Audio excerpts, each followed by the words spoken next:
Okay, we ready? Off you go. All right. Well, I've never done a program where I couldn't see the audience, so this ought to be interesting. So I appreciate, as long as the superintendent is smiling, I'll be smiling too. How about that? That's the only reaction I can get. Going to the Carol Valley Park, okay? Carroll Valley, you mean Franklin? Yeah. Okay, I got a meeting, darling. Okay. Okay, bye. Okay, so I'd like to welcome everybody to the annual Licensed Battlefield Guide Spring Meeting, held usually in April. I wanted to push it till May, but I was told this is an April tradition. So that's why we're having it. First of all, just to get things out of the way, we're having a Zoom meeting. And if we start talking over each other, then nobody's going to get hurt at all. So let's please wait to be recognized or we'll take our time. You'll have to be patient with me. Before the meeting began, I looked up some standard internet protocol rules for Zoom meetings, and I didn't like any of them. So I came up with this, and I hope you'll appreciate it. Come on, Carl. A new student once asked, this is post-war, the Civil War, a new student once asked President, that's former General Robert E. Lee, you might have heard of him. They asked President Lee for a copy of the rules of Washington College. Lee replied, "Young gentlemen, we have no printed rules. We have but one rule here, and it is that every student must be a gentleman." Now I'm going to extrapolate that and say gentlemen and ladies, and I don't know of anything else that I need to state about that on that front. We will be getting the questions. All right, so the Q&A, as usual, for those that have been through this meeting, will be at the end. So if you'll save your questions for them, because I've had a lot of questions submitted, and we hope to have all those answered by the time we get to the Q&A. All right, this is the point in the conversation where my son tries to get away with bloody murder because I'm tied up with things. So he gets himself a Coke after 7 o'clock. It's not Coke. All right, this is the most, probably the saddest thing that I have to do tonight. I walked into my office a couple weeks ago, and lying there on my desk was this letter right here. And if you can't read it, ladies and gentlemen, that says basically Mike Phipps and an address in Texas. And in the yellow right here, it says, "Return to sender, not deliverable as addressed." And I don't know, I'm getting sadder about this than I thought I would be.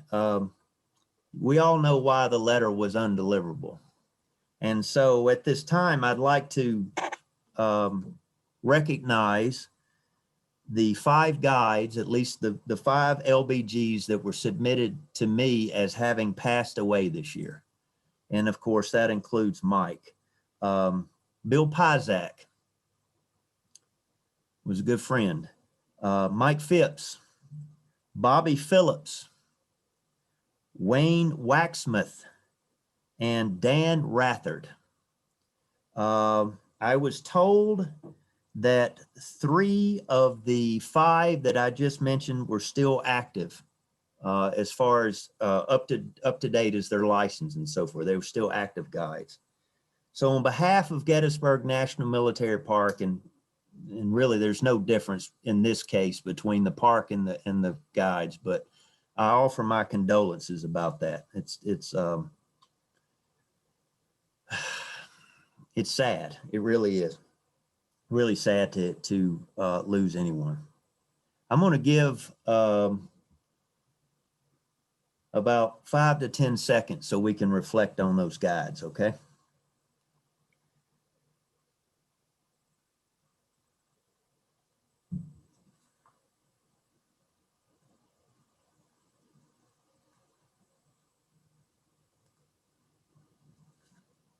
Thank y'all. We're going to start tonight with our NPS operational updates. And we'll basically start at the top and go to the bottom, which means that the superintendent will be going first and I will be going last. So top to bottom. So I'd like to welcome the superintendent, Steve Sims, that will give us an update on park operations. Thank you, Matt. Appreciate it. And I want to thank all of you. Thank you for what you do as licensed battlefield guides, truly an institution among itself and a very critical part of the visitor experience here in Gettysburg. So thank you. And thank you for your time this evening and being part of this operational update. So the past year has been really challenging in many, many different ways. Obviously, COVID, it has been a huge challenge. And I just want to say that with the strength of the partnership between the LBGs, the park, and the Gettysburg Foundation, I think we are doing really well, doing as well as we can possibly do. And I thank all of you for that. Thank you for your professionalism and helping us through, because it hasn't been easy. And I also want to give a special shout out to David Malky. He has stepped in as interim president of the foundation, probably during, it's got to be one of the worst times in this relationship and this partnership and just in the nation, in this world. But David has been a godsend, in my opinion. And I'm proud to call him my friend and partner with the foundation. And he has really been the catalyst in the relationship between the Park Service and the foundation, truly strengthening it. So I want to give him a round of applause. I know we can't hear everybody, so if you can give your own private round of applause for David, I'm sure he'll say a few words, but this is going to be his last meeting because he's leaving us. But I'm very, very excited about his successor, which I won't steal his thunder about that. But back to COVID. So right now the park is operating under a February 16th, 2021 COVID operating procedure memo, which I believe you have all had, and that applies to the foundation, all CUA holders, and LBGs. And it basically boils down to this. When you're indoors, you've got to wear a mask. When you're outside, you don't have to wear a mask unless you can't socially distance from others, then you should wear a mask. Or if you're with your own family pod, you don't have to mask either. Additionally, there's a few places, 5 in the park, where it's traditionally a crowded space. And so where social distancing can't happen, you should wear a mask in those 5 areas as well. Furthermore, and this is a clarification because it's one of the questions we received, this does mean you can step on a bus to give a tour. You can enter someone else's car to give a tour. The requirement is you wear a mask inside a car, inside a bus, you wear a mask. Additionally, Bluetooth is authorized. Using your mobile phone to provide that tour is authorized. You just need to comply with state law and realize that you are liable for how you conduct that tour. So hopefully that provides some of the clarifications that were requested. Additionally, I do recognize that there is one element of the February 16th memo, which is out of date. The travel restrictions have been lifted. So I need to update the memo, and I'm aware of that. Next, and I know Winona, I believe, is going to touch on this, maybe Mark Pratt, but Little Round Top project. I thought it's, of course, it's the worst kept secret in Gettysburg. That project is still moving forward. The design is delayed. So we're not going to make this contracting season. I was hoping that we'd have a fall start to that project, but because of the design status, as well as the ability to get a DEP permit for stormwater control, that it's going to be delayed. We're looking at a spring start. So we'll probably award at the end of December, and the contractor would mobilize in the spring. Now, I don't have any more specific time frame than that, just where we're at today. So as we progress and things firm up, we'll continue to communicate that to all of you. So when that project does kick off, it is a 12 to 18 month closure. And that 12 to 18 month time period is what we're using. When the contractor is awarded the contract, they will provide us with a baseline schedule, and we'll be able to better determine what that time period will be. So that's all I've got. I don't know, Matt, you want me to turn it back over to you, or we go on Mr. Pratt? That's fine. I'll call on Mark right now. Mark, you here? I am here, Matt. How are you? Oh, good. Mark Pratt, the Chief of Maintenance, is going to give us an update on, give us some project updates around the park. Thank you, Mark. Good evening, everybody. It's nice to join all of you tonight, even in the Zoom venue. I'm used to the larger room at the Visitor Center, but we're going to make do the best we can tonight. A couple project updates in the monuments section. I usually report out on how we're doing in the cannon shop. I think I've been doing that since about 2005. We are currently working on artillery piece 401, and that would include cannon carriages and limber chests.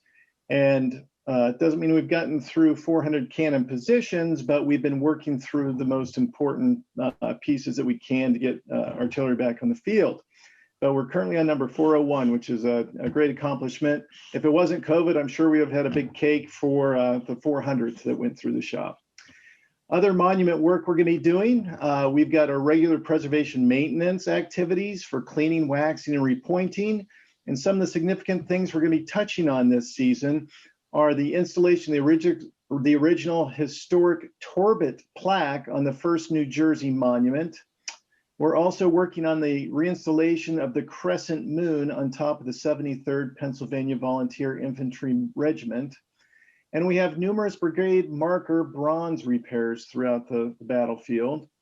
And over in East Cavalry Field, we have some crooked brigade markers that we're going to be working on, trying to reset them and get them looking a little bit better. We also have some larger preservation projects on the monument side. And this year, we've been waiting for a preservation crew from the Historic Preservation Training Center to be freed up, but we're going to be starting the U.S. Regulars Monument finally. And we'll probably be closing off some of that monument with some fence while they do work on repointing and also making repairs to the plaza and the little upper level plaza around the monument. We're also going to be working on repatination of the Virginia Memorial. And that's going to occur probably late summer, maybe even into fall. So we'll stay tuned for that one. Observation tower design, we're going to be going through a process where we do a more in-depth look at the observation towers, and we're going to try to get the designs required to make sure that those stay in safe and good condition. We'll be doing a construction effort in another year or so on that. And then we've got a number of stone carvings that we're going to be working on over the next year.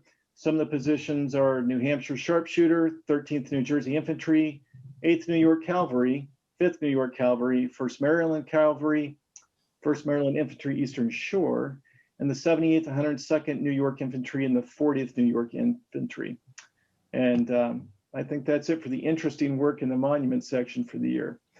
Under Landscape Preservation Branch, we're going to be replacing some park wayfinding signs throughout the park. Those are all the brown signs with white letters. They have been up for over 14 years, I think, by now. So the reflectivity standards aren't quite right. So we need to replace those to keep them up in compliance with the federal requirements. We're also replacing interpretive wayside panels in the park. You may notice some are old and some are new. That's going to be an ongoing process as the new panels come in. We're going to be replacing the whole wayside exhibit. And of course, we'll be doing some wayside fence replacement throughout the battlefield. We're also going to contracting for Devil's Den sidewalks. We have a number of sidewalks that are in poor condition, and we're going to try to get those through contracting this year. And if we do, that's going to be a construction project in the fall around Devil's Den. A couple things I wanted to bring out for your attention. Our Adopt a Position program is not currently active this season because of COVID. And we also have a bridge out at Slider Farm that we usually allow pedestrians to cross, but that has structurally failed. So we're going to be removing that. And I do not have a date when a new one will be put back in. As far as historic structures go, one of the things that might be hard to see because it's so far on the battlefield is the Whistler House restoration. We started that project last fall with replacing the retaining wall out front, and we're going to be working on restoring the house this summer season. The back half of the house is already under a demolition contract with our own staff. And then we're also going to be just spending the rest of the summer doing the preservation work to restore that building to its historic 1863 appearance. We have some other projects in the park. We have masonry projects at the Roller Building, the Groff Barn, and the Benner Barn. And we've got 3 major design efforts going on for the Klingel House, the Rose House, and the Benner House. I'm going to also just give a little update on comfort stations. For some reason this year, we've suffered from more sewage backups in every comfort station in this park. I don't know why, but we've had a lot of problems, and we finally have resolved the last problem at the PA comfort station. We think we're going to open that last facility up, hopefully in the next 7 days for people to use. That's everything I wanted to brief on tonight. Matt, back to you. Thank you so much, Mark. Thank you for being here tonight. Okay, so possibly, I know this is very, very arbitrary, but possibly the busiest person in this whole park may be Winona Peterson, with all the projects that we've gotten on and so many divisions that it touches upon. So I'm going to let her speak to conditions around projects around the park. Sure. Good evening, everybody. Matt, thank you for inviting me to the meeting. Good to see you all. I am here on behalf of Zach Belitho, who is the division chief for our work group. He had a prior commitment this evening. We pretty much laid out exactly pretty good details about the project work that is going on in our work group. The exciting thing for us is the new hire that will be starting in early May. His name is Chris Davis. He's currently the lead for the Southeast Invasive Plant Management Team. This position is a revised redescription of the position that Randy Crichton and another individual in our work group had. So it's not quite a Randy replacement, but this individual, we're very excited to have the help coming on board to help us with invasive control and deer management and all of the other things that Daphne Reiner is responsible for. We talked a little bit about Little Round Top. I hope that the questions that you had about Little Round Top got answered by Steve and during his introduction. The projects that Mark just elaborated on are all supported by our work group. I do the advanced research for these projects, and then Eric Kreusch, our archaeologist, is actually out there in advance of the work, or actually sometimes when the work is happening, doing either testing or monitoring of the projects. Anytime you stick a shovel in the ground, Eric Kreusch and his interns need to be there. So this summer I have an intern who will be helping me hopefully finish the bibliographic mapping of the 1863 conditions. That's the Harrison maps, the 1863 condition mapping that we used for landscape rehabilitation. In terms of Culp's Hill, you all have seen all of the great things that are going on out there. We, at this point, have 18 acres of the understory has been completed. The ACE crew, the American Conservation Experience students, were here clearing the breastworks. Archaeology has been completed on the trail alignment and also on the breastworks. That's pretty exciting. I'm looking forward to the final report, as I'm sure many of you all are as well. And the endowment has been provided by the donor to help us maintain these 18 acres that we've cleared. We're working on the scope of collection statement out of the curatorial shop. We're refining how we determine our acquisition priorities for the park.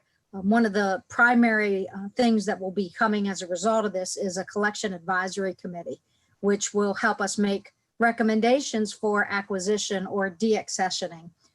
Eisenhower's curator, Mike Floor, has the exact same situation. He already has his collection advisory committee in place. In case you all don't know, we also, our work group supports the Eisenhower site as well. So all of the types of things I'm talking about, we do the exact same work for Eisenhower. In terms of cultural landscape reports, I know everybody is anxiously awaiting the first day, first core CLR. We had a couple of issues that we needed to resolve internally so that the Olmsted Center for Landscape Preservation, the individual who's writing that for us, John Otwater, could finish the report. It's nearly completed. I am going to be so thrilled when we get that project finished and able to be shared with all of you. It is packed full of fabulous information. All 700 and I think it's 792 pages, the last draft that I saw. So look forward to seeing that. We're hoping by the end of the year, we'll have that one printed and ready to go. Culp's Hill has the treatment, the existing conditions and historic conditions mapping completed. We need to write the history section. And once we get that done, then that will also be available to all of you. It's not on my agenda. I hope this isn't breaking a rule, Matt, but I did want to share with you all that the Eisenhower Administrative History Project has been, it has been awarded to a primary investigator. I can't remember her name at this moment. And the updated administrative history for Gettysburg is heading to contracting.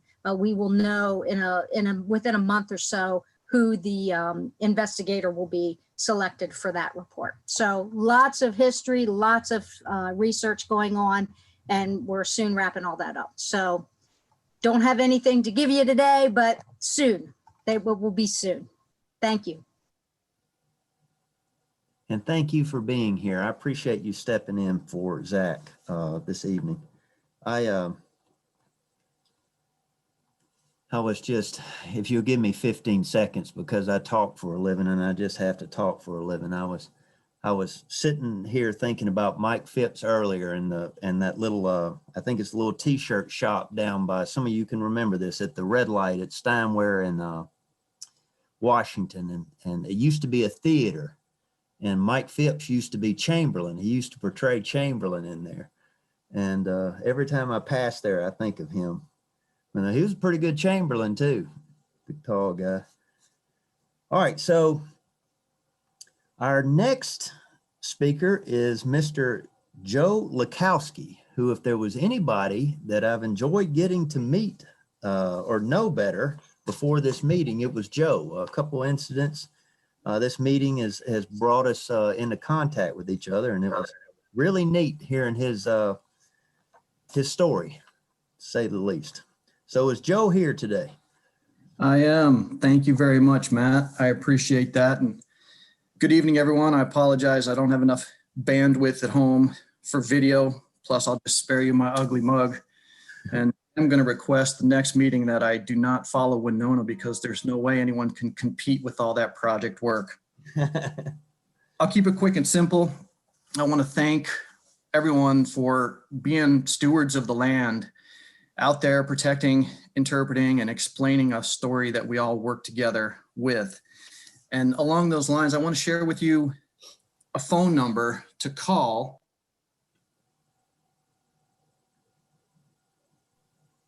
That didn't work. Hang on, I'm trying to put it in chat.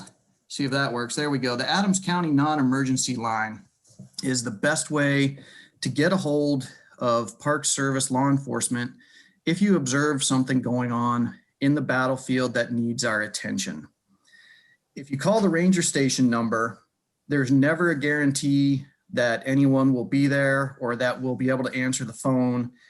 And if you call and you leave a message that, hey, I'm observing this violation at such and such a place at this time, we might not get that message for a day or two, in which case it's way too far after the fact. So if you see something that we need to follow up on, we would greatly appreciate a call to the Adams County non-emergency line at 717-334-8101. Obviously, if it rises to the level of an emergency, call 911, that's even faster. But Adams County Dispatch has constant contact with rangers and will relay your message and get us where we need to be. So write that number down, program it in your phone, and feel free to use it to report things and bring our attention to different things. And the other thing I want to bring up quickly, again, thanking you for your protection of the resource. Just realize that anyone in uniform, anyone serving an official function, be it Park Service personnel, Foundation personnel, or the licensed battlefield guides, people look up to us. They've we are the examples of how to protect this resource. So if they see us doing something that is a little bit over the line, they'll think that's okay. And that's not a message we want to portray. So make sure we're doing everything correctly. We're protecting the resource to the best of our ability, and take only photos and tours, leave everything else in place. And again, I appreciate everybody working together to protect these wonderful resources we're entrusted to. Thanks, Matt. That's all I have. And thank you, Joe. I appreciate that. We just really appreciate, to echo what he just said, the park really appreciates the extra set of eyes. Because, you know, the more eyes you have on this 6,000 acres, the better. So however you could help out, I'm sure we're all on the same page there. Everybody on this call cares about this park. Okay. Well, look who's next. Our next speaker is the Chief of Interpretation and Education Division, Mr. Chris Gwynn, who is also my supervisor right here. Whether that's to be congratulated or condolences, I don't know which one right there, but Chris is going to give us an update on the interpretive division. Matt, it's a privilege and an honor to ranger alongside you. I just want you to know that. And tonight, you're doing a great job. And also thank you to Fran, who's back there pulling the strings, making all this work on Zoom for a whole bunch of Luddites. So I appreciate that, Fran. I want to go over a couple of things. I'm going to start with probably the least glamorous, but the most important. It's called a long-range interpretive plan. Beginning in 2021, Gettysburg National Military Park, along with our partners, the Licensed Battlefield Guides, certainly, but also the Gettysburg Foundation, the American Battlefield Trust, we're all going to be working to create a long-range interpretive plan. Now, what is that? What does it mean? Well, every national park in the country is supposed to have one of these plans. And the best way to think about it is it's essentially a blueprint for the future of how your park is going to interpret its story. So how you're going to tell the story, what the visitor experience is going to be. And they have a shelf life of about 10 years. Gettysburg hasn't had one in decades. And so we're well past due.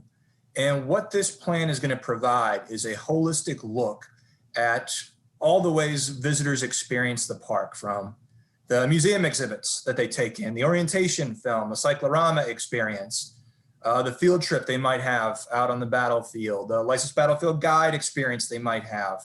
It's going to talk about how we do living history. It's going to craft our interpretive themes, make sure our fundamental stories are really as solid as they can be.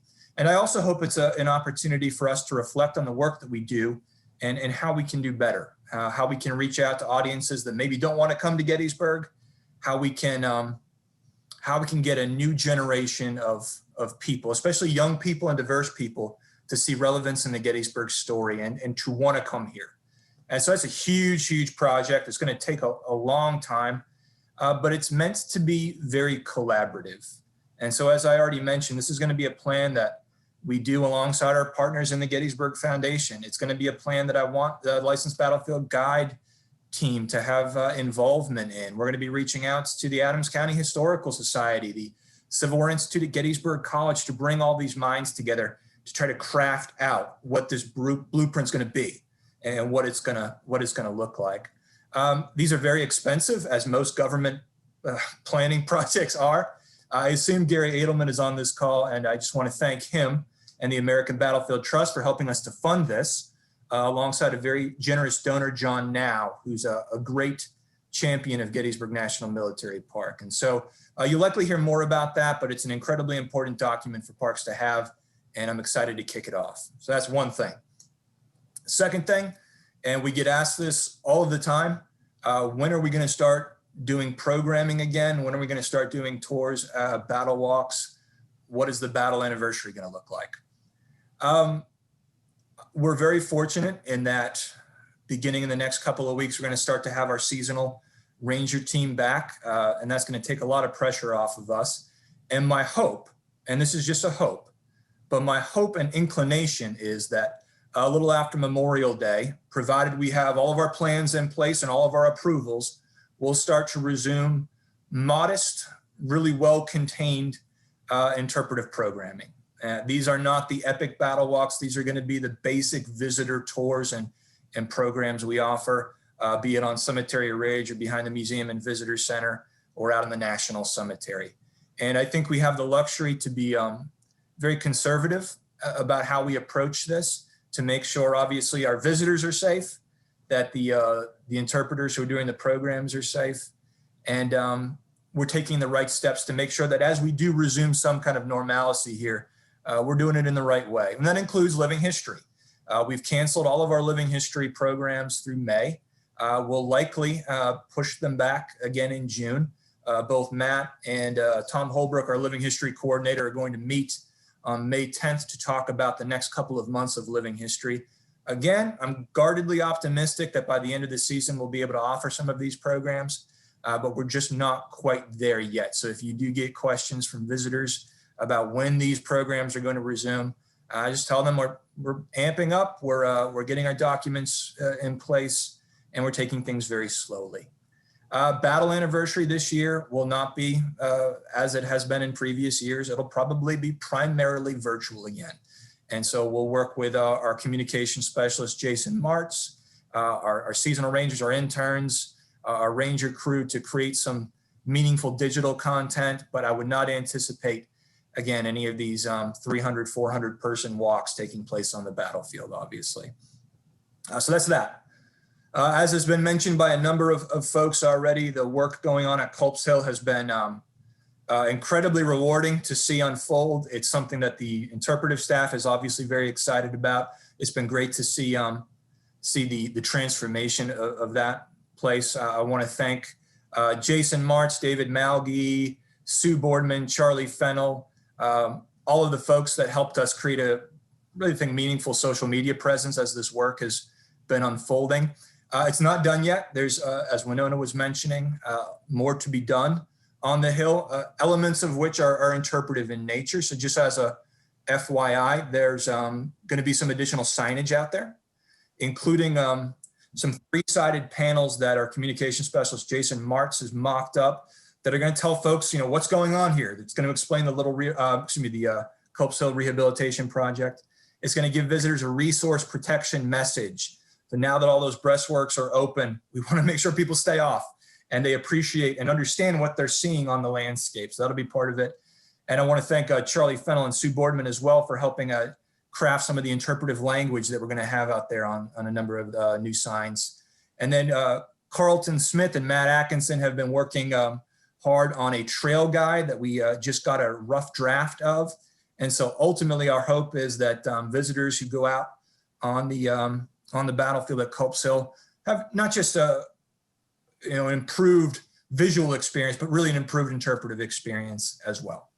And then finally, I don't want to steal any thunder from our friends at the foundation, but I did want to give you an update and a reminder on hours at the Museum and Visitor Center. So beginning May 1, we are open 7 days a week, 9 to 5. And we will be continuing those hours through the remainder of the fiscal year. So beginning May 1, we're back open. I'm sure there's more. I'm sure there's a lot of stuff I'm missing. I do want to acknowledge the great job that Matt Atkinson has done in this acting capacity over the last few months.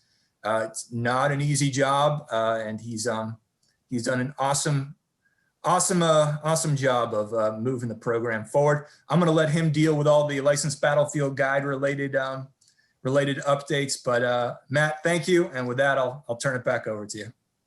Thank you, Chris, and thank you for being here tonight. Yeah, y'all aren't an easy bunch, I'll tell you that. Before I go any further, I was sitting here thinking about Bill Pizak, and still 15 seconds on this. Some of our younger licensed guides probably don't even remember this, but I still have them in the back, and I still use them sometime. In 1998, Tom Disjardin, who you should be familiar with, produced 4 maps for the Friends of Gettysburg. And they were really good maps, but he never completed the set. Bill Pizak gave me that set and laminated them for me because he had them in his house and I liked them so much. He had Angie and I over for dinner, and I still have them. And he was so nice, so kind to me. He really was, and he'll be missed. Really will. All right, we're going to go into Gettysburg Foundation updates. And right now I have the man and the hour have met. I have the interim president, Mr. President David Malgi, who is going to give us some remarks on the state of the foundation. All right, thank you, Matt, and good evening, everyone. It's great to see a few of you at least on the screen. I would also like to give a plug to Matt Atkinson because I have watched him perform his duties at the information desk in the visitor center, and I don't know if there's a better ambassador for this park and the visitor experience than Matt. I've seen him interact with the visitors. Matt, you do a great job. And I am so impressed by the way that you greet people, interact with them, and there's a warmth to how you do it and an enthusiasm, excitement to how you do it. And everybody should know you do a great job. So thank you for that. Thank you. I appreciate that. All right. So my role tonight in this meeting is thankfully, very thankfully, minimal. As Steve said, this is the last time that I'll participate in one of these periodic group meetings, as my time as interim president is certainly quickly coming to an end. I would like to provide a brief update. We've already heard about Culp's Hill so much, but I just want to talk for a minute about how the project is being received, as most of you already know. Response from our donors, from our visitors, and that includes the local residents who use the Hills Avenues for exercise and just strolling. It has not just been overwhelmingly, but completely positive. And I might add that all I've heard from the LBG community is how thankful you are that Culp's Hill is being restored, at least to the best of our ability, to reflect how this important ground, this hallowed ground, looked in 1863. The Culp's Hill project, I think, is a perfect example of how the partnership between the foundation and the National Park Service could and should work. The foundation is so grateful for the support and guidance of our NPS partners, for the lead financial gift provided by Cliff Bream and his wife, Julie, and for the historical input provided by several licensed battlefield guides who have already been mentioned, Sue Boardman, Tim Smith, and Charlie Fennell, and apparently some others as well. Now, of course, we're very thankful to our foundation team, particularly Brian Schaefer, who has worked with the contractors, and Al Lamboy, that's done some of the marketing. Also the NPS team, which includes just about everybody on this call. Steve Sims, Chris Gwynn, Zach Belitho, Mark Pratt, Winona Peterson, Jason Marks, it just goes on and on. So we're so indebted to them, but also to many, many others who have provided so much support, people that are on this call. And I simply really want to thank everybody tonight, for helping to make the Culp's Hill project what I consider to be a magnificent reality. Just a couple other things. Winona mentioned an endowment put up by the donor, Cliff Bream. Indeed, he put up $100,000 to be paid out roughly in $10,000 per year for the next 10 years. But in addition to that, the foundation is also soliciting funds to create a true endowment where we will take the monies that are generated from it and use it for maintenance each and every year in the near future. I'll also just mention that we're excited that the Rupp House History Center will be opening, have a soft opening for the children of 1863, children of Gettysburg 1863. That'll be over the Memorial Day weekend, but the real opening, the grand opening, will occur later on in the year, closer to the fall.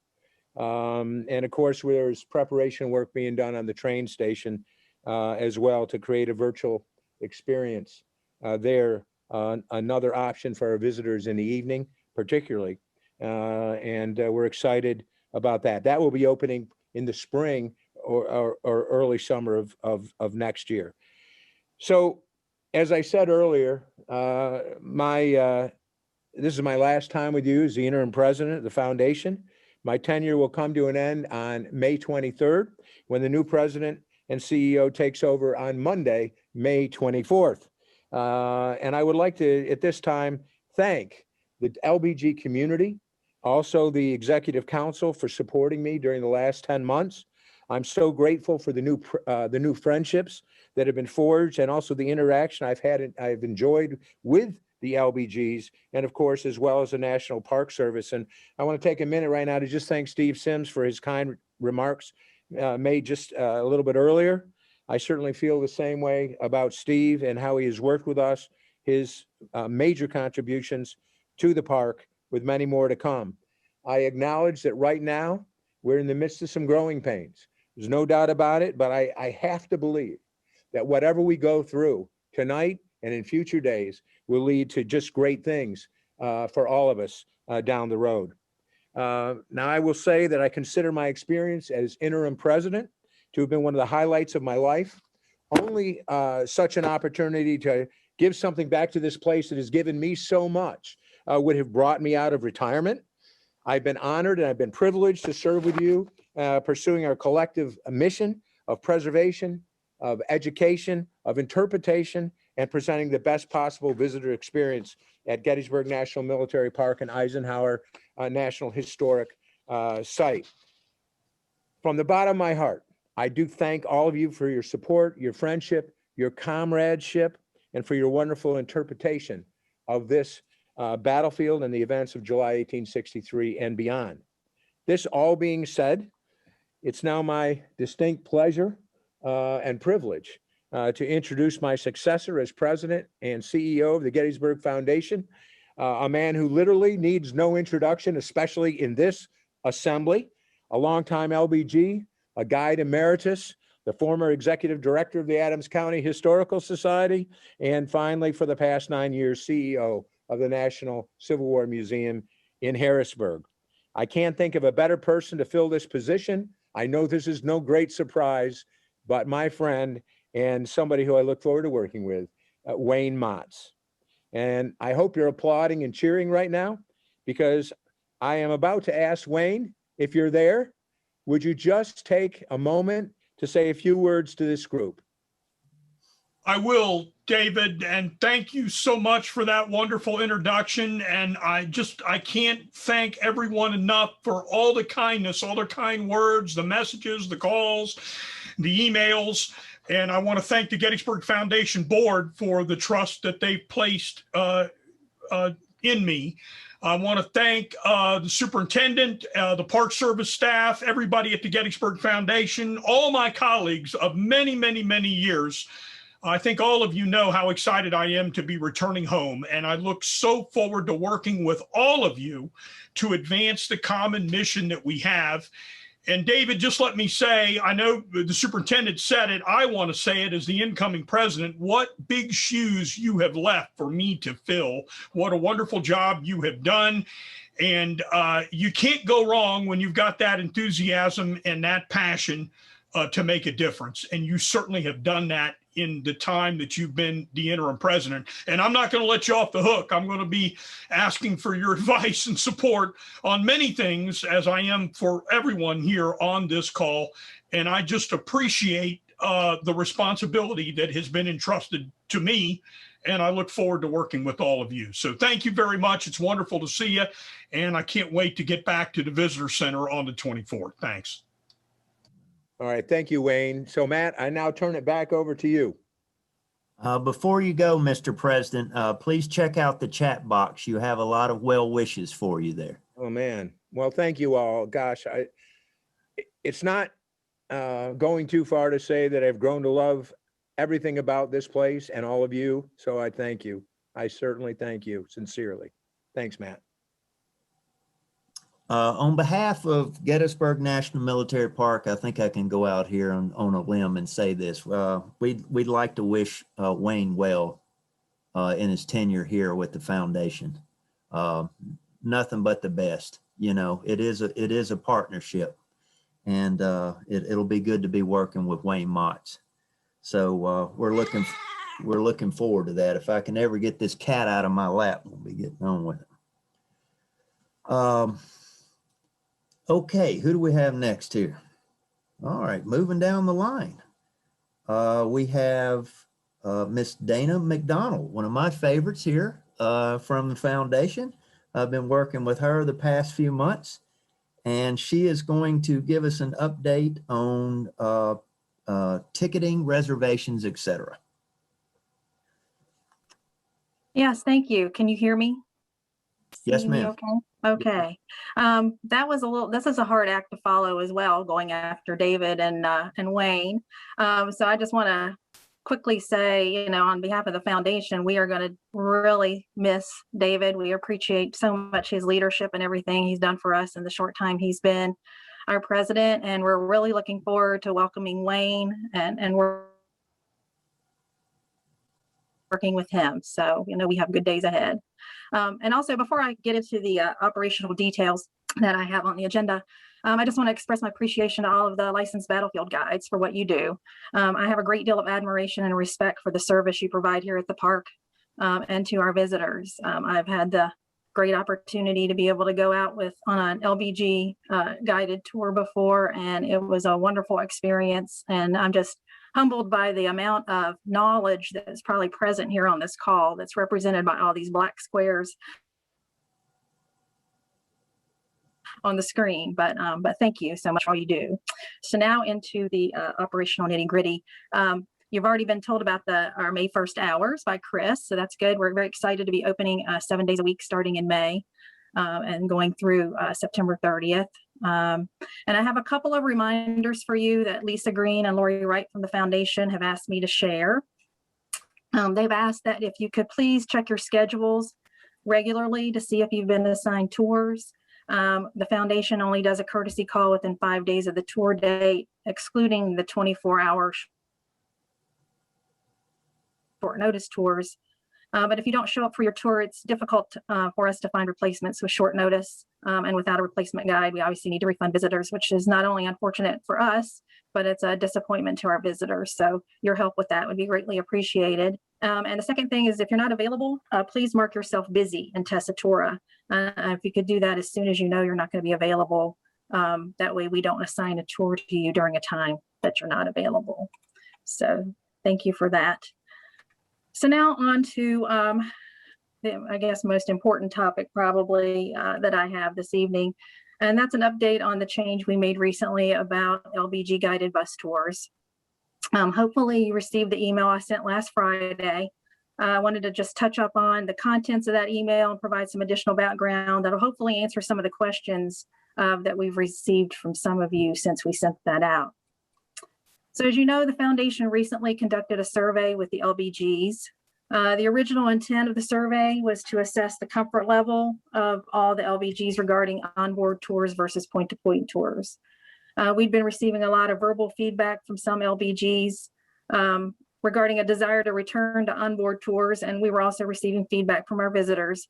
So the survey really was to allow us to hear as many voices as possible.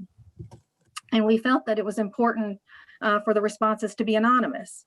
So as a result, we didn't monitor the origin of the responses. And unfortunately, I think some guides may have taken advantage of that situation and responded multiple times. We were informed by a couple of guides that they were aware that it happened. We really have no way to validate that claim. So in full transparency, I noted that on the survey results. So you may have noticed that. I just wanted to explain that. In addition, we didn't really know what decision we were going to make at the time that we put the survey together, nor did we know what date we would decide to implement a change. So those sorts of things were not included in the survey. If we had known those things, the survey may have been more specific.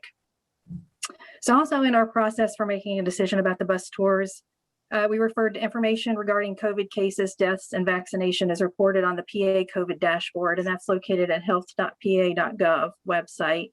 That's updated daily. Someone had asked what one of our reference points was, and that was what we used.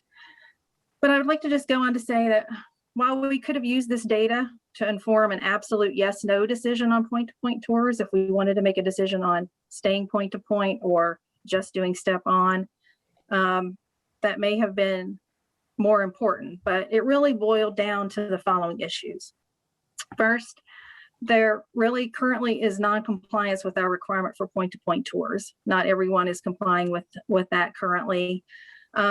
Because the LBGs are managed by the park, the foundation has discovered that it really had no recourse to enforce the current requirement. So really, why make a rule if there are no consequences for not following it? That was one thing we struggled with.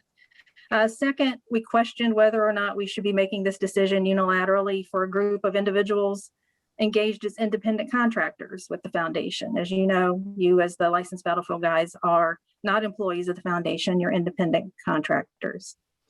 Third, the visitor experience, especially on the bus, is significantly altered when it's a point-to-point tour versus having the LBG on board. I'm sure the visitors are happy with the quality of their LBG, and that's not really the concern of the issue, but it's just the overall experience is not as comprehensive, with no narration en route or specifically on the bus, and a lot of added movement on and off of the bus. And fourth, nearly all of our bus tours prefer onboard tours. That's what we hear, that's what gets requested, and we've repeatedly explained to them the current situation for point-to-point. And fifth, there was already inconsistency with the Gettysburg Tour Company. Any of the bus tours that were originating at the MVC since we reopened last year were conducted as onboard tours. So that was already a discrepancy within our policy. So the survey results and the data really didn't bear as much weight in the decision. And it's not because we're not concerned with safety. We're very much concerned for safety. But we recognize that the data impacts different people in different ways. Because we were making the decision to allow LBGs to make their own informed decision, we decided not to redo the survey when we learned that there were possible flaws in the process. You know your personal situation best. You're empowered to monitor the data to determine your own risk tolerance. If the risk is too great for you, you should elect point-to-point tours. If not, you can elect onboard tours. If you're comfortable with both, you can elect both. We're not requiring any LBG to take any more risk than they are willing to take, and no one is being required to get on board a bus. The foundation isn't making any decisions for you that we feel would jeopardize your personal safety. Regarding the question of a level playing field, every guide is being given the opportunity to make their own independent decision. No one is being told that they have to do it one way or another. For the question, will you get fewer tours because you're willing to only do point-to-point? Honestly, I don't know, but I think the results will be predominantly market-based and based on the desires of our guests. But the foundation has done everything that it can to preserve, we've done everything we can to preserve the tours already booked beyond May 1st for those preferring point-to-point. And we're preserving the agreed upon draw process for guides for same-day reservations. So it's our desire that guides still unable to step on the bus will still have opportunities for the same level of tours. The foundation's taken on an additional administrative burden in this process to try to preserve those established tours. We'll try to match the preference of the guide with the preference of the visitor where possible. But if there are no guides to conduct an onboard tour, then our visitor will end up having to have a point-to-point tour. As bus tours increase, our reservations actually have doubled going into May. We decided to go ahead and implement this change on May 1st. It coincides with our opening back up 7 days per week and the beginning of our busiest month so far for buses. So for tours occurring on or after May 1st, the foundation can schedule them as either onboard or point-to-point. Until May, everything stays as point-to-point, until May 1st, I'm sorry. For any tours on or after May 1st that we already booked before the change occurred, we will be doing the following. For single bus tours, the LBG and the bus tour group can make the decision at the start of the tour to change the tour to onboard if the LBG desires. If the LBG prefers point-to-point, the tour will remain point-to-point. For multi-bus tours, the foundation will proactively review all upcoming reservations. If all guides on the tour have elected the onboard preference, the foundation will contact the tour group to see if they'd like to change the reservation to an onboard tour. If so, the foundation will change the tour and contact all of the guides. However, if any of the guides prefer only point-to-point tours, the multi-bus tour will remain point-to-point. And we just ask that you please respect your fellow guides and their preferences. For those that sign in at the MVC for day of tours, the guides will still be assigned in order. The reservations will be made based upon the preference of the guide. And I just want to reiterate, per the superintendent's memo on February 16th, masks are required on all bus tours. This includes all of the passengers, the driver, and the guide. The bus tour leader should be the one responsible to enforce this requirement. However, if they don't, the guide has the right to ask the driver to return to the MVC, and if the tour continues, it'll be point to point. If this happens, the guide should notify the foundation immediately.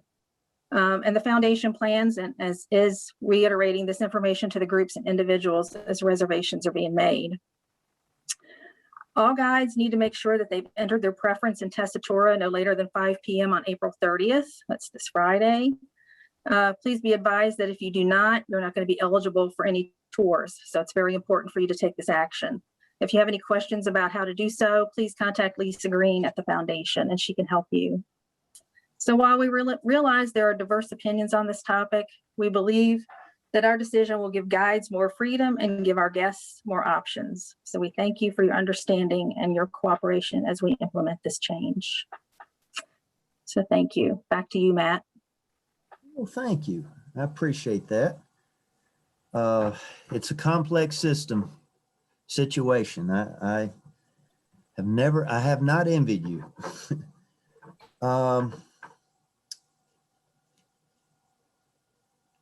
I just received a message that I should mention it's Ace Frehley's birthday. So there you go. It's Ace Frehley's birthday. That's from the rock band Kiss, right, Matt? That's right. And Okay. that's a good segue into you, Brian Schaefer. All right. Brian Schaefer is going to give us, as everybody knows, Brian from the building. He's going to give us security, operations, and safety updates. All right. Thanks, Matt. Again, great job. And I didn't know that about Ace. I'll have to send them out a text tomorrow on that. All right. So hey, I'm just going to go over security, operations, and some safety updates as a result of COVID. And if you have any questions, again, you can simply email or text those to me. So we'll start off with our security update. Go back 2 more slides there real quick so I don't have to show my face. So the security updates, currently you'll notice we only have 1 entrance into the VC, Museum and Visitor Center, and we got 2 exits out for the visitors. We're doing this obviously for safety and COVID reasons. We're right now, security is checking all bags at that 1 entrance, and we can expand to the rear entrance once our visitation picks up. We have no problem. We're still getting away with 1 security guard every day, except for on Saturdays. We have 2 there. And as we go into May, we'll be expanding to 2 security guards for the campus. And they can also expand into the group lobby once the bus traffic returns there. All right, going into operations, if you'll flip to the next slide there then, Fran. Just remember, if you're going to be currently any of the guides, if you got to come upstairs, as you know, we got to do through the COVID screening, and that also pertains to the lower level area. So again, just remember that. Parking currently, point-to-point pickup is in parking lot 1. Bus tours and parking for the LBGs, you should park in the bus parking lot as of May 1st. In other words, when we start going to 7 days a week, if you're picking up a bus, we ask that you park down there in the bus parking lot, not in parking lot 1. And we ask that you don't encourage visitors or have them park in parking lot 2. We only have a few parking spaces in there and most of our volunteers take those spots along with the certain selected people that come in from other locations that are coming into the VC. So those spots flip back and forth all day long. And so we just don't want visitors to be in there, and it just uses up our time when our security guards are out doing their patrols. And then the last item under safety, if you'll go to the next screen, Fran, please. Safety wise, we've heard from everybody about trying to mark the parking lot and the bays better in parking lot 1 so they know what bay they're in. We are still working on the banners. It is in the marketing department to use the banners that the Park Service had up on the poles to mark those bays. But as you'll see them, that one sign there to the left with the nice purple tree right there, there's one of those safety signs and informational signs at the end of every bay in parking lot 1. It tells you what parking lot you're in, what bay you're in, and how to get to the visitor center, because believe it or not, that's the #1 question we get. Where is the visitor center? So we have these signs, 5 of them in parking lot 1. And then if you look to the sign on the right, they're up in parking lot 3. 5 of them up there in parking lot 3. It tells you you're in parking lot 3. It tells you how to get down to the visitor center. And it tells you all the major safety rules pertaining to backpacks, dogs, service animals, smoking, bicycles, and things like that. And then we're also putting new ones on the building. There's 5 of them that are on the building or on the kiosk. And then down at the bus parking lot, there's 2 on the building down there. The one, they'll both be updated. And the one that pertains to restrictions for that parking lot, like for campers, no overnight camping, chalking the wheels of trailers and no tractor trailers down there. We also down there, if you haven't noticed, it's a trash in, trash out down there. One of the things that we cut when we had to cut on our budget was remove the 2 huge dumpsters that were down there. That cost us over $2,000 a year to have trash down at that bus parking lot. And we removed them. We've gone to trash in, trash out, and we have not had any issues, which is really great to hear. But we'll be putting that on one of the signs down there so people know that. And the bathrooms down there at the bus lounge, right now, again, staffing issues with in custodial. We actually just were able to hire 1 custodial back yesterday. And we're actually looking to get quotes from outside custodial services to clean the bus lounge bathrooms, because we do not have enough staff to clean them every single day. In the morning, in the afternoon, they have to be done again and then closed up at the end of the night. We don't have enough staff right now to do it. But I will let you know. It'll be posted as soon as we know when we have the staffing to do it. Again, because it's a bathroom and we have to do COVID cleaning, it requires a lot more service down there. So we hope, I'm just gonna throw out in the next 2 to 3 weeks to have those bathrooms open down there based on the manpower that we hope to have. That's all I have, Matt. I'm gonna go send Ace Frehley a text right now. He's 70.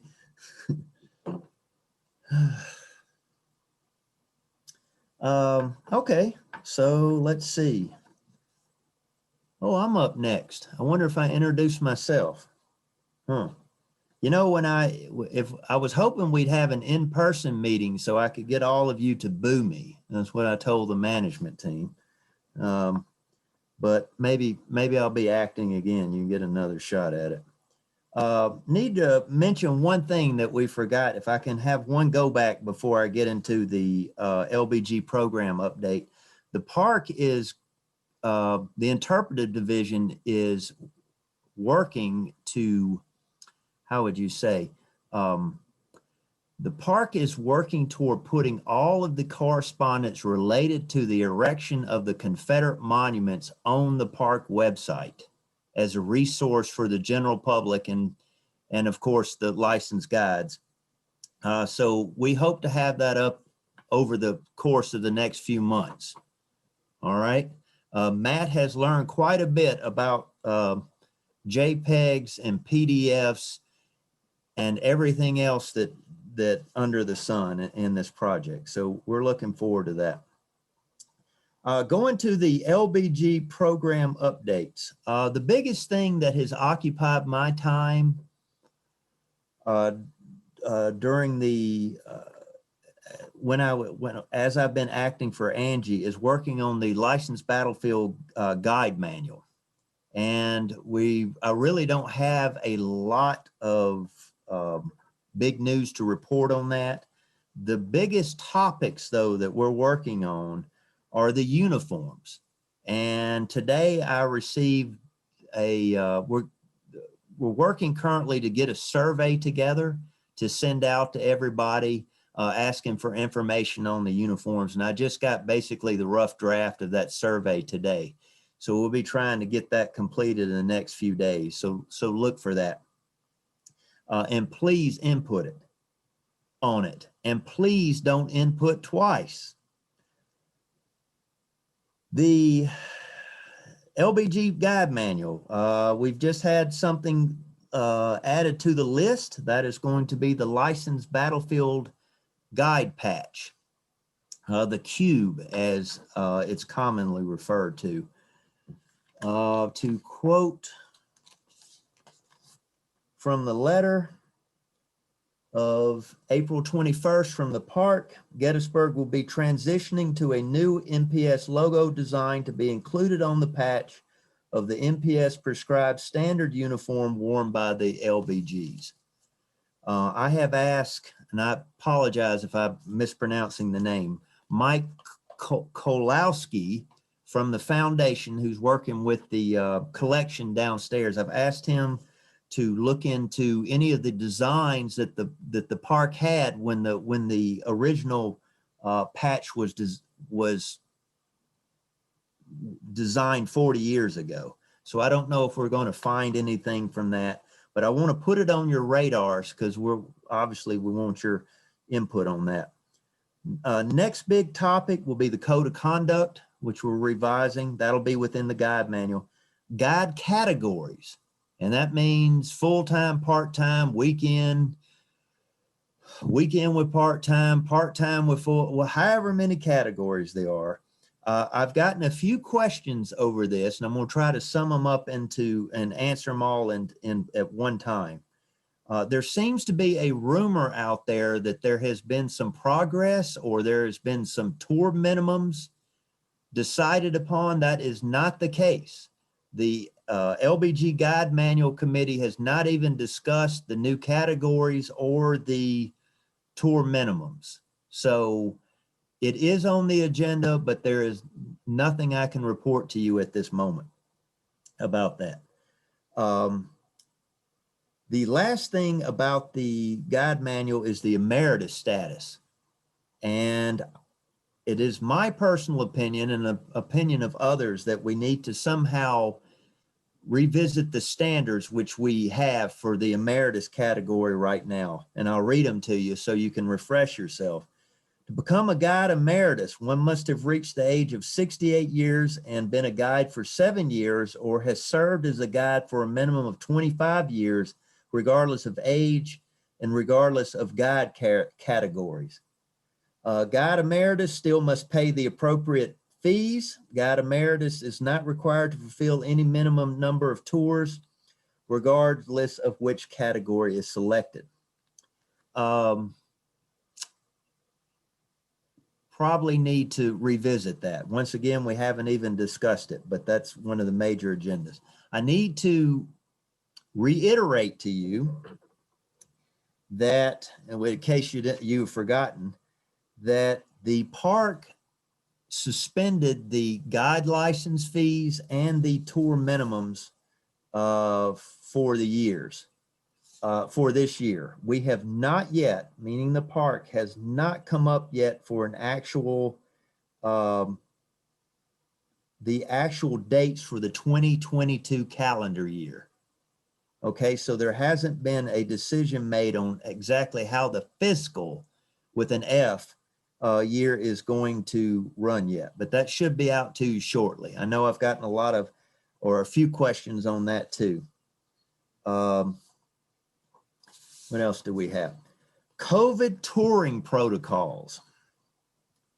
All right, the superintendent started the meeting with this, and I'll reiterate to you once again. There are no park restrictions for onboard guiding, whether on the bus or in the car. No restrictions. Up to you. The only requirement is to comply with the COVID-19 policy, meaning the park's COVID-19 policy. And I'll go over that in just a second. A couple of you have reached out to me about the Bluetooth tours. And I need to admit how do you say it? A mea culpa.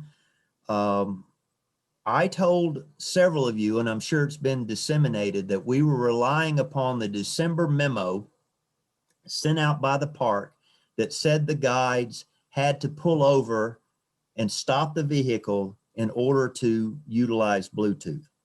That is not the case. The requirement is to comply with Pennsylvania state law and in the use of Bluetooth, meaning basically hands-free. But that December memo is no longer, that portion of it is no longer in effect. For those of you that I told that, I apologize. All right, I'm learning just like you. So keep it hands-free. And remember, you're assuming the liability for this. Mask. Indoors, you must wear a mask. That would be considered in a car, would still be considered indoors. Outdoors, you wear a mask where you can't socially distance. I point you, I know we're wearing it out, folks, but I point you to the February memo from the superintendent outlining our COVID-19 mitigation measures there. Outdoor masks are mandatory at the following places. So that means you may be able to socially distance, but you still have to wear the mask. Areas where you still have to wear the mask are adjacent to restrooms, bulletin boards, and information panels, parking lots and roadway avenues, crowded or narrow trails, viewpoints, structures, observation platforms, and other areas of interest that attract large number of visitors. Specifically, these sites are where you must wear the mask. Little Round Top, McMillan Woods. Don't know how that one got on there. Little Round Top, McMillan Woods, 44th New York, Pennsylvania Monument, and the observation towers. Masks are required at those sites. Everybody knows the 44th New York. There's no way you're going to maintain social distancing in that, around that monument. All right. So if there's any questions, that's coming up here shortly. Now, the last thing that I have to discuss with you this evening is of a delicate nature. And I don't know how else to put it out there except to just put it out there. Your legacy, as far as a licensed battlefield guide, in my opinion, is that badge that you carry, all right? And we are not getting those badges back when you pass away, all right? Some of them are going underground, some of them are getting thrown away, some of them are being held on for memorabilia. But what I'm trying to say in a delicate manner is it is a great burden upon anybody, but it's specifically the park right here, to have to go to your family during their bereavement and try to get this badge back. It's just not, it's not fair. It's a very hard task, as you can imagine. So what I'm asking is you judge for yourself, all right? Everybody's got their own situation, but don't let those badges be lost. That number, your badge number is passed on to the next guide, and that is your legacy, because that new guide will know who had that badge before. And when that new guide retires, that badge is going to be passed on also. So please, please just help us out with that.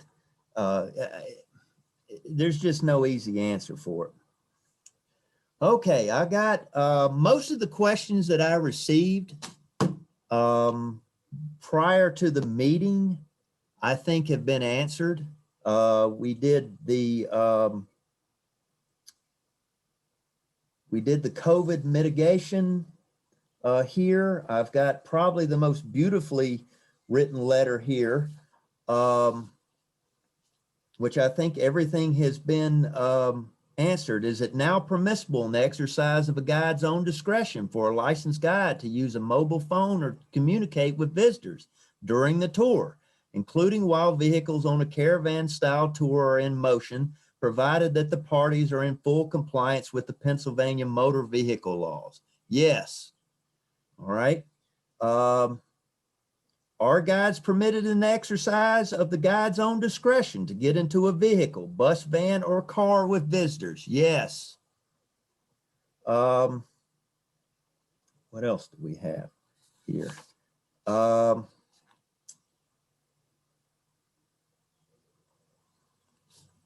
I've got a question about the survey that went out for the on-step guiding. I think that was actually answered by Miss Dana. When will Rangers resume daily battlefield walks? That is coming up at the end of May, I believe Chris said. Here's one that wasn't mentioned. What is the delay in approving the guide schedule on Tuesday night battle walks? I made an inquiry into that from the permit supervisor, if that's the proper term for that. And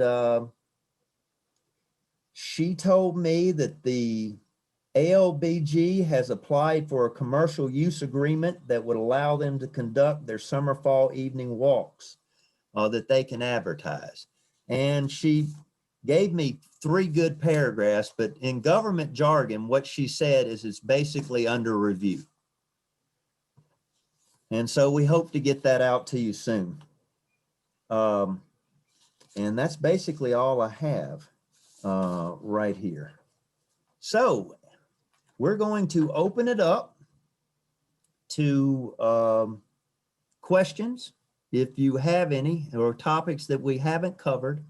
I can't think of much that we haven't, but I'm sure you can.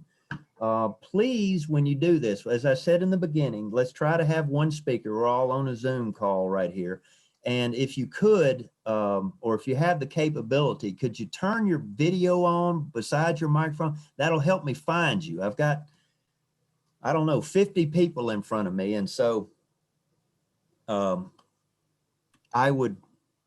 help me find you. So we'll open that up. Who's going first? Wave your hand. Let's see here. Everybody went to sleep. Who's got the first question? Raise your hand and I'll, okay, Deb Novotny, please go ahead. Could you give us the status of the park library and librarian? Yes, the current status of the park and the park library.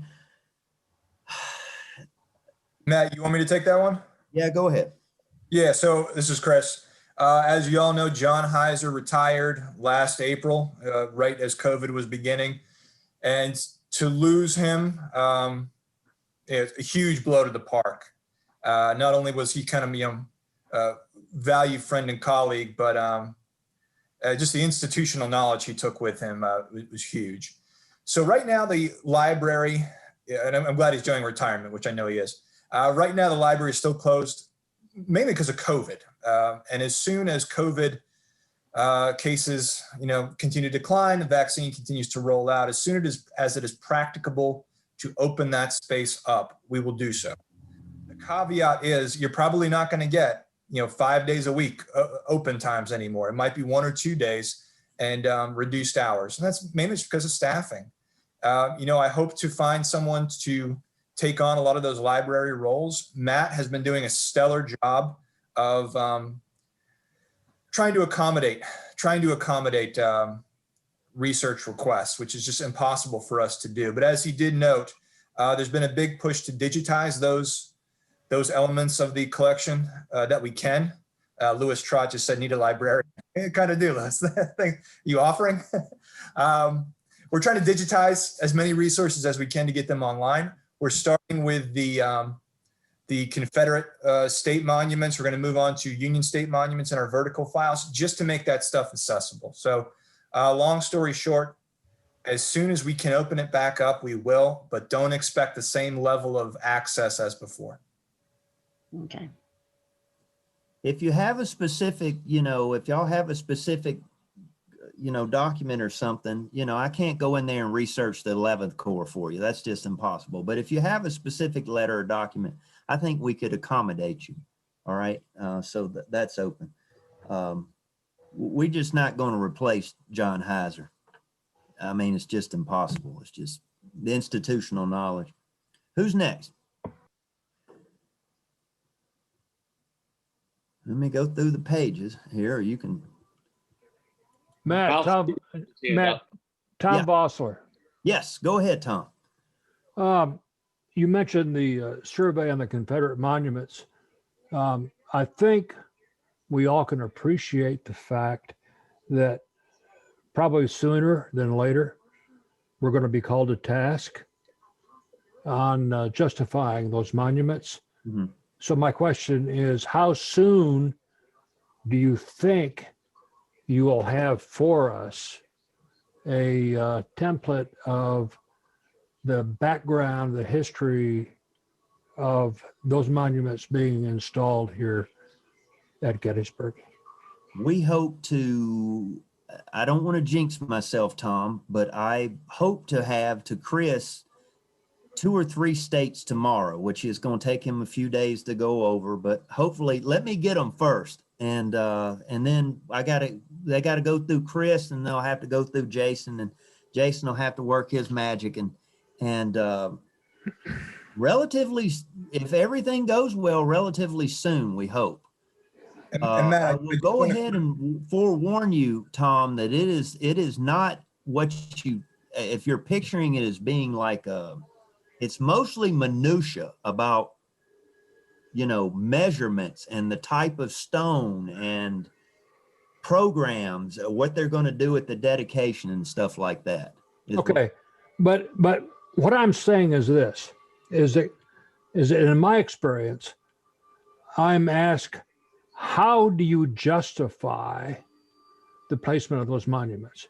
All right, I can come up with my own justification, but I should think that it would be important that we speak with one voice on that justification.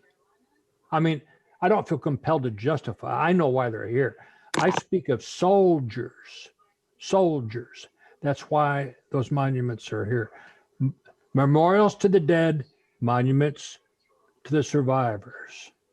But we need to speak with one voice, or we're going to get run over by, what's coming.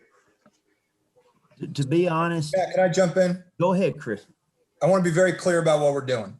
So we're taking the contents of the vertical files, primary source material related to the monuments, and what we're trying to do is make them accessible to researchers. So you can go in and you can see the conversations they're having about the Virginia Memorial in 1917, or the argument that the Park Commission is having with the Virginia Memorial Commission, or the debate in 1903 about whether or not to put a statue up to Lee. So it's taking primary source material and making it available to the public.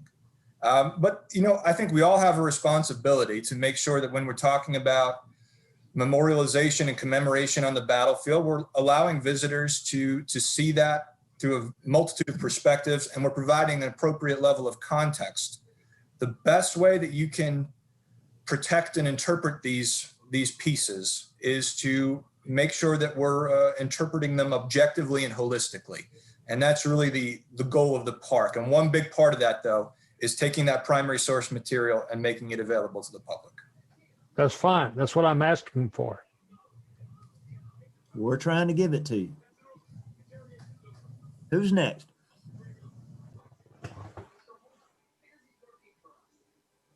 Y'all might as well just go ahead and just start, say a sentence or something. There's just too many. All right, this is Ralph Siegel here. I don't know if you can hear me. Yes, sir. Am I allowed to ask a couple of questions, or maybe 4? Depends on how bad the first one is. A follow up to what Tom just asked. As I understand it from Chris, that you are in the process of putting up wayside signs to interpret the Confederate monuments and sort of the lost cause commemorative idea to be explained on the monuments. What's the process? What's the progress on those wayside signs? Yeah, Ralph, I can answer that. So yes, that's correct. We have taken that project and we put it on the back burner a little bit because the Culps Hill stuff just really took precedence. Jason Marks, communication specialist, the interpretive team, we met a couple weeks ago, and the intent of that was to re-engage that project. And so we're working on it currently. My hope is that we're at a point as interpreters of the park where there's a bit of, I guess, a pivot in terms of the visitor experience on West Confederate Avenue, where we offer visitors a little bit more context behind these memorials, which to Tom's point, doesn't take away the fact that they honor the dead and they commemorate the Army of Northern Virginia. But, I'm looking forward to a point in time where we can offer a bit more of a challenging narrative for visitors. I think another part of that, Ralph, and maybe this is one of your follow-up questions, is the ongoing work at the Warfield House and being able to use that site to talk about the civilian experience, primarily the African-American civilian experience during the Gettysburg campaign.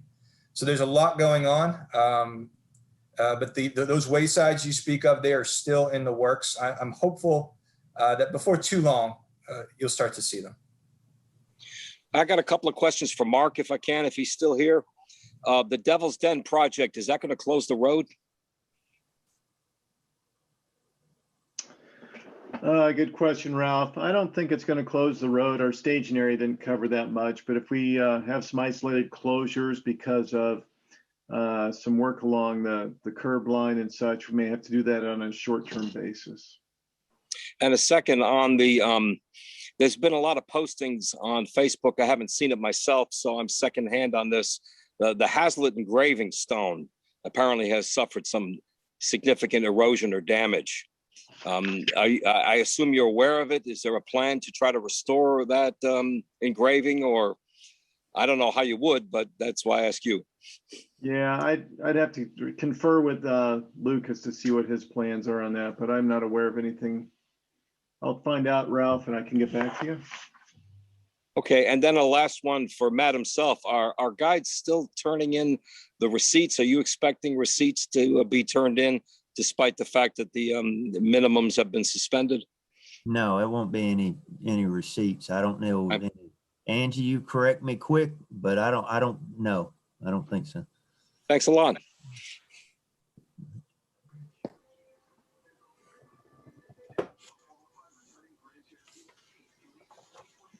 Hey, Matt, this is Angie. Hey. If you're talking, Ralph, about self-book receipts, it would be nice to start getting those in because I do use them for the monthly statistics. So if you are able to get them into the visitor center, it would be appreciated. Okay. Okay. Who else? Okay, this is Bruce. Can we get a little more clarification? Can you hear me okay? Yes, Bruce, go ahead. Yeah, can we get some more clarification on the memo regarding logos and fees? I think I understand what's going on just by talking to different people, but I think by way of rumor control, it would be good for the sake of the larger order to understand exactly what's going on with that. You seem like you're asking two different subjects, though. You wanted to ask about the logo and the fees? They were both. No. The fees charged to guides as part of the memo that the guides are charging. Well, the fees have been suspended for the year. Matt, I think he's referring to the fees that LBG's charge. Yes. Yeah. So Bruce, I can give you a little bit.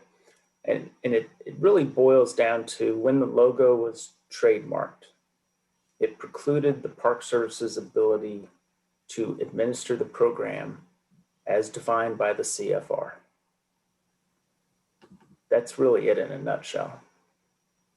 And so a group of us had many, many conversations with the solicitors in our Washington office, Department of Interior, intellectual property lawyers. And at the end of the day, the best decision for us was to move forward with a new emblem. It's not what I wanted to do. We have a lot of other things to do, but we're just in this position. So that's the path forward. Steve, Steve, this is Tom Vossler. Tell me again why a new emblem? Well, we don't own the cube logo, which means it can be used for other things than the defined licensed battlefield guide program. So now it's in conflict with the defined uniform of the licensed battlefield guide program. It's in conflict? Yep. Whose conflict? The conflict is the use of the uniform. Who's contesting it? I'm not sure I understand the question. Who's contesting the conflict? Who's raising the conflict? The guides have no conflict. Who was raising the conflict? The act of trademarking the logo created the conflict.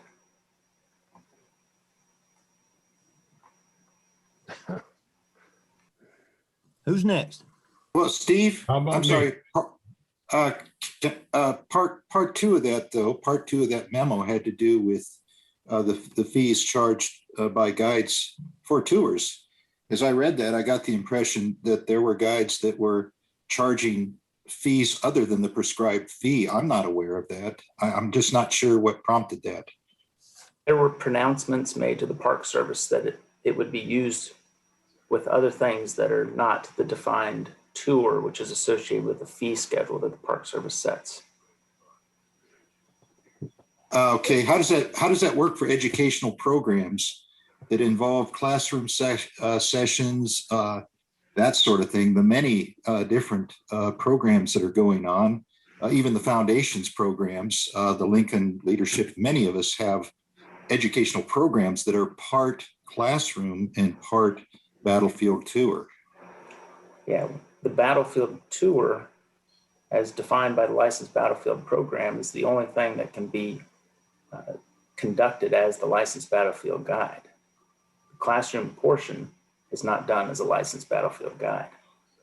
So we change our uniform when we go from the classroom to the field. Yes. Thank you. Who else we got? Does that sound absurd to anybody other than me? So I'm not allowed to tell anybody I'm a licensed battlefield guide because it's outside of the field? I don't know. So by way of example, a couple of years ago, there was a solicitation or request for volunteers from Carol Reardon asking for some guides to volunteer to judge a history contest where high school kids were participating in some were essays, some were video presentations, and so forth and so on. And she asked us because we were guides, so that we had this knowledge of history and so forth. So I volunteered and I went over and did it. It was at Carlisle High School. I put my Class A uniform on because I thought, well, this is a positive thing. It was a positive way to say that the guides are participating in the community. So if I need to be punished for that because I wore my uniform, then Superintendent Sims should call me in and revoke my license or something. But it just strikes me that we're on the same side, and that the reason that the logo was licensed was not to abuse it, but on the contrary, to protect it. And probably if most of the guides knew that it was going to get some solicitor's nose out of joint who's down in Washington, and by the way, I've spent 3 decades as an in-house lawyer, so I understand how somebody who's that far removed doesn't understand what's really going on. If that's really going to be a problem for somebody, I think we wouldn't have done it. If you want us to assign it to you, let's talk about that rather than, issue this thing that I could barely interpret. I'm sorry, but that's kind of how I reacted to it. I thought it was a very strange letter that seemed to me to come out of the blue, clear sky. Sorry, I'll shut up now. Okay. Well, we're going to have to get through it. Ralph, there's a response to your earlier question in the chat box. Okay. Anybody else? Yes, Jim Cook. I think you told Colonel Vossler that he has to change clothes when he's giving an educational program.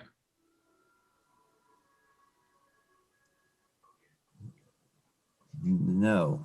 You did not say that? No, well, what came to my mind is, what if a visitor comes to the park and they want a tour of the battle at Fairfield or the battle at Hanover, or they want to get a tour about the retreat from Gettysburg of the Army of Northern Virginia? Mm-hmm. So Jim, the Code of Federal Regulations says the Park Service Superintendent defines the tour. And the definition of that tour is tied directly to that rate schedule. I didn't say anything about rate. But that's Okay. what it's tied to.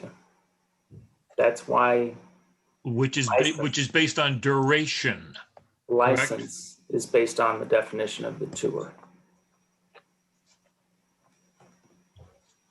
Who's next? Wait a minute, I'm sorry. I don't understand what you just said. The license licenses you and others to provide a tour that's defined, and the rate that is charged for that tour is also tied to the definition of that tour. So when you start doing things, when people start doing things that are outside the definition of the tour, then how does that rate apply? It doesn't. So you're not performing a licensed battlefield tour at that point. Let me go to Gary, and we're gonna try to wrap this up. Yes, sir, Gary. You can't hear you, Gary. Unmute yourself.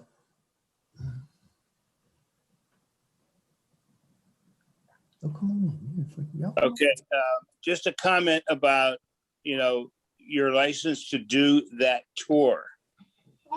So is that tour just a 2-hour tour on the battlefield? What constitutes a tour? Yeah, that's a really good question, and that's something we need to better define. Right now, I think it's a very simple definition. It's just a 2-hour tour on the battlefield, and I think it needs to be a little bit more robust and a little bit more definitive on what it is this license that the Park Service issues is for. Steve, this is Chris. Gary, and one thing I would say is, this is one of the things we want to look at as we revise the Licensed Battlefield Guide Manual. So what is the tour? What is the standard tour? What does that include? What does it not include? And I think when we have that, it's going to make things a lot more clear. Okay, I mean, it just seems that if somebody walks in and says, I want a 3-hour tour, I want a 4-hour tour, we can't do that. We can only do a 2-hour tour. No, I don't think no one's saying that.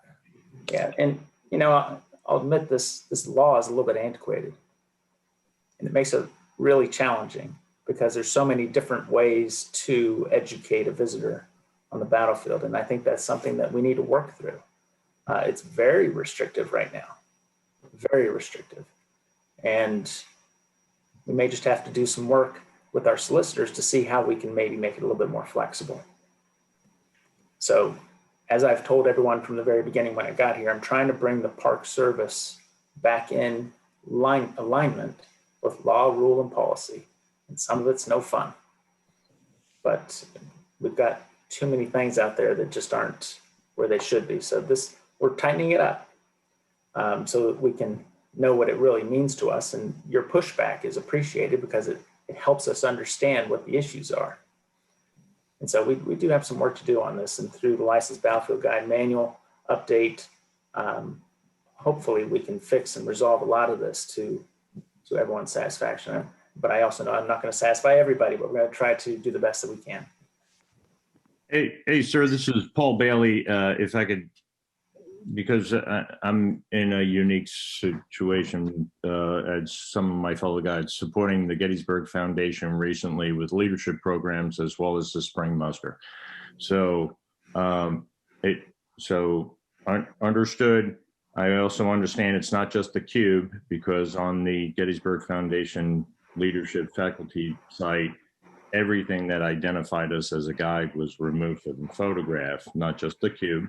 Also, our hats were grayed out or blued out where it said licensed battlefield guides. So let's just be straight here.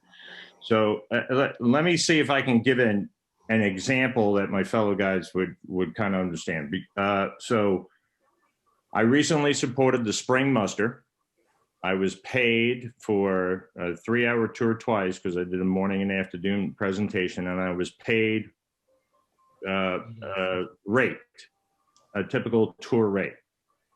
So I assume that the foundation and the muster, with everything that they sent out, advertised Paul Bailey licensed battlefield guide given this presentation.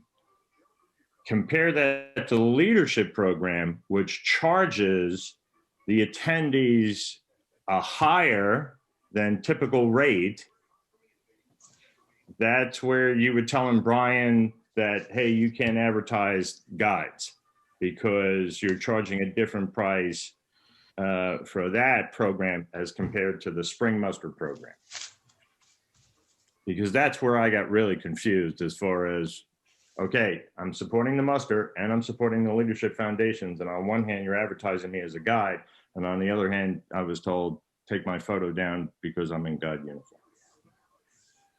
I don't know all the details about the Spring Muster, but if they were just providing a battlefield tour with a licensed battlefield guide, there's no problem in that. The difference with the leadership institutes, and there's lots of them, is that they're a commercial enterprise. And so they, as you said, are charging a very substantial fee for this leadership program. So in their commercial use authorization permit, it specifies the rules and regulations of the licensed battlefield guide program and defines that you can only, that licensed battlefield guide cannot serve as an agent of that organization.